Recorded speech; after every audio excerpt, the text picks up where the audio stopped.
అక్రమ ఇసుక రవాణా చేస్తున్న పట్టుకున్న ఇసుకను తహసీల్దార్ కార్యాలయంలో వేలంపాట వేశారు. ముస్తాబాద్ మండలం తహసీల్దార్ కార్యాలయం ఆవరణలో అక్రమంగా రవాణా చేస్తున్న ఇసుక ట్రాక్టర్లను పట్టుకుని అధికారులు స్వాధీనం చేసుకున్న ఇసుకను తహసీల్దార్ సురేష్ ఆధ్వర్యంలో వేలంపాట నిర్వహించగా 4 వ్యక్తులు వేలంపాటలో పాల్గొని సర్కారు వారి పాట 6,000 నుంచి ప్రారంభమై 18,500కు చీకోడు గ్రామానికి చెందిన కంపెలి శ్రీనివాస్ దక్కించుకున్నారు. ఈ వేలంపాటలో ఆర్ఐ రఘు, జంగ భూమరాజం, లక్ష్మణ్, శ్రీనివాస్, లక్ష్మీనారాయణ పాల్గొన్నారు. కాంపేలి శ్రీనివాస్ గారి పాట 7,000 రూపాయలు. రెండోసారి 18,500.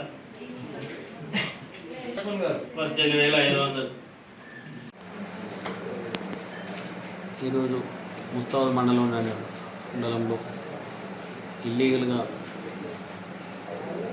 పట్టుకున్న శాండ్ను వేలంపాట ప్రకటించలేదు. అంటే వేలంపాటలో వేలం పాట పాడేవారు పాల్గొన్నారు. గవర్నమెంట్ పాట మొదట 1 క్యూబిక్ మీటర్కు 580, అంటే ట్రాక్టర్కు 1,650 రూపాయలు. సో ఏంటంటే ఈ పాటలో పాల్గొని ఎక్కువ మెజార్టీగా కాంపెల్లి శ్రీనివాస్ చీకోడు గారు 18,500కు మాట పలికినారు. ఇంకెవరు కూడా దానికంటే పైన పలకలేదు కాబట్టి అదే ఫైనల్గా డిసైడ్ చేయలేదు. అతను డబ్బు కట్టినప్పుడు ఆ ఇసుకను వారికి హ్యాండ్ ఓవర్ చేయడం జరుగుతుంది.